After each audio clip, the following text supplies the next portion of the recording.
Welcome back, sailors. This is your captain speaking, and welcome to the other piece of my show that I'm trying to do.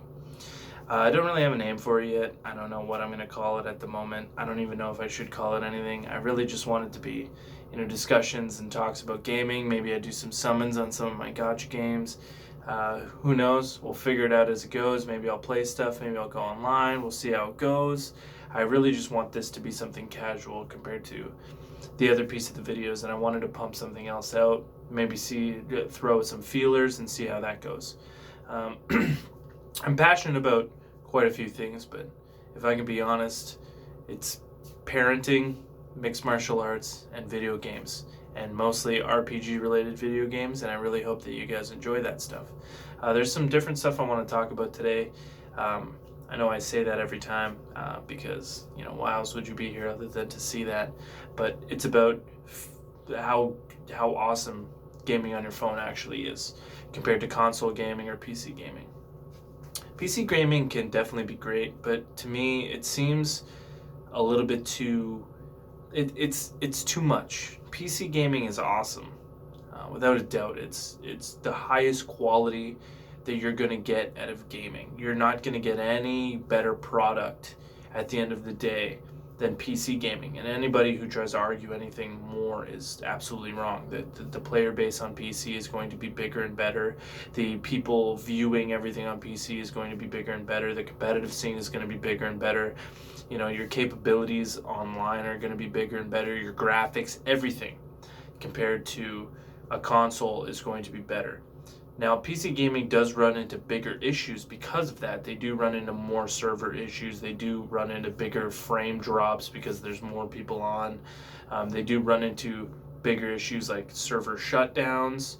They do run into, more hacking problems and everything related to that, because when you throw a computer into some people's hands, it's so powerful. It's such a powerful device that not everybody's going to do good with it. You're going to have the same problems that you have on a console, except the console is usually filled with keyboard warriors and little kids trying to act tough, and stuff like that, which is really easy to deal with. Like, most people can't talk shit at all. Like, they're so bad at it, it just makes you want to laugh in their face. And it just gets funnier and funnier because people are really, really they're not smart enough to understand even the rebuttals that you're coming with. So it just ends up being some pathetic notion that they think, they got some up on you. Dealing with a 12-year-old kid is just hilarious. Anyways, when it comes to phone gaming, you don't really have to deal with that stuff except if you necessarily join like a Facebook or a Reddit group. On top of that, the quality of phone gaming is increasing as we get more phones, and as everybody knows, your phone, the capabilities that it gets increase by the year. Every year we get new phones that have better and better capabilities than we had in the previous year. So that means that everything goes up along with it. The quality of the games, the graphics of the games, everything. Phone games, I wish there was a better name for it, honestly. I wish there was a better name than phone game. Regardless of that, there's some really great ones. Me personally, I'm a big RPG fan, so I do love games like Brave Exvius, Record Keeper, Dokkan Battle, Fire Emblem. There's so many great RPGs, and not just gacha-based RPGs, but also RPGs that are just something casual that you want to play. I played this game when I was a kid called Shining Force, and I liked lots of different, I've been playing RPGs since I was a little kid, 5 years old.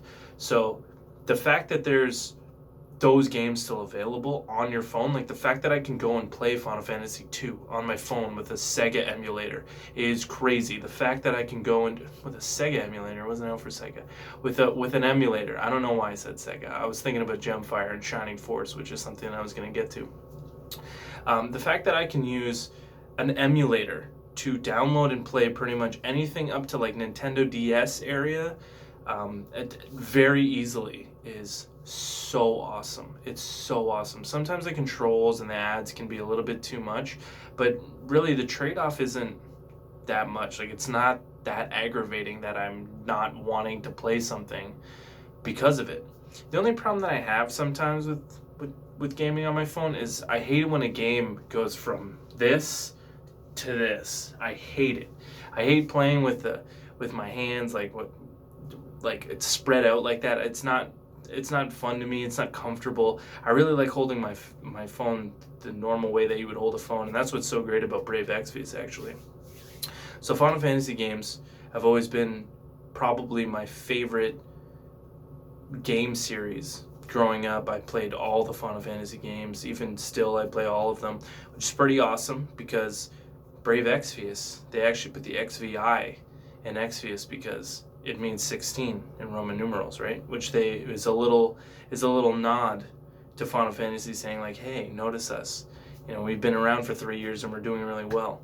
So well, in fact, that it has a massive, massive player base. It's not the best selling game on the Google and the iOS stores.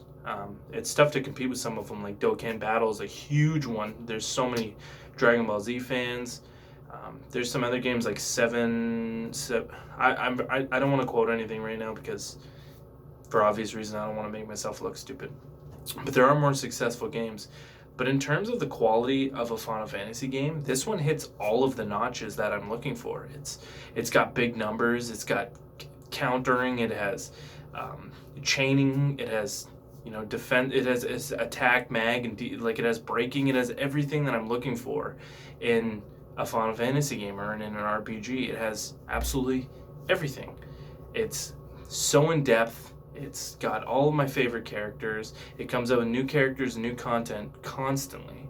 It's absolutely phenomenal how great the game actually is. I've been playing the game for close to 900 days. I have like 680 straight days logged in.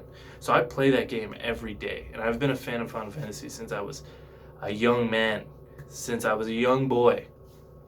So the fact that that game has that attention of mine isn't necessarily saying that, hey, I know more about RPGs than you do, but it's saying to you that as a person who's really enjoyed old school RPG games, who's a bit of a nerd, a bit of a closet nerd, and does enjoy that you should give it a chance. Not just because, maybe you're not a Final Fantasy fan, hey, maybe you've never played a game like that. The game isn't that hard to play. It's just hard to master. But that's what you want. You want something that you play and you can enjoy. And it's not just about the summoning, it's not just about the luck or the gacha base, because gacha games can be pretty brutal sometimes. You can end up spending way more than you would on anything else. But the fact that the game is in depth as it is, the fact that the game has a phenomenal story, phenomenal characters, is just absolutely amazing. And Brave Exvius is a game that I would 100% recommend to anybody who's like, I'm a fan of RPGs. I would recommend that to them immediately. It would probably be the first on my list.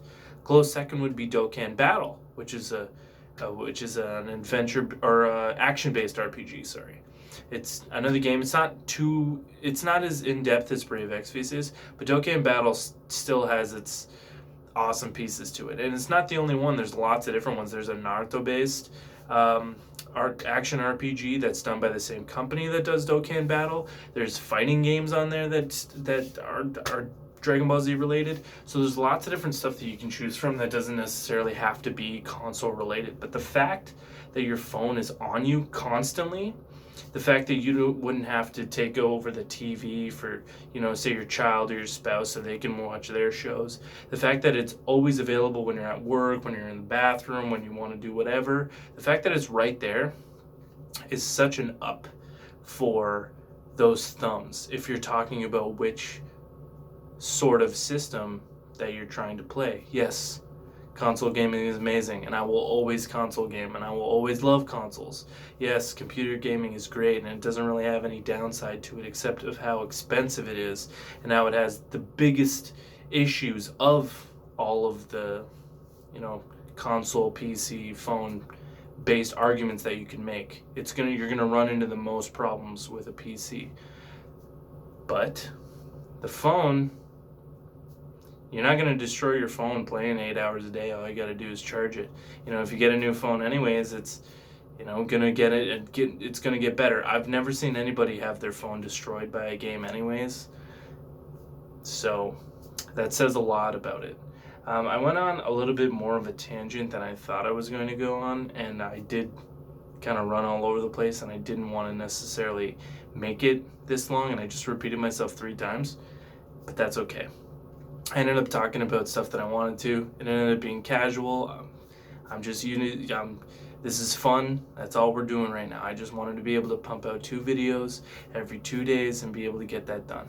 The next time I'm going to come and talk about some different stuff, maybe some games on PS4 that you could look into. It won't always be RPG related. It might be something else. It might be about Resident Evil games. It might be about something else that I love, but we'll get to talking. I want to say thank you to everybody that tuned in and watched this. I appreciate it. Make sure to like, share, and subscribe. Have a good one.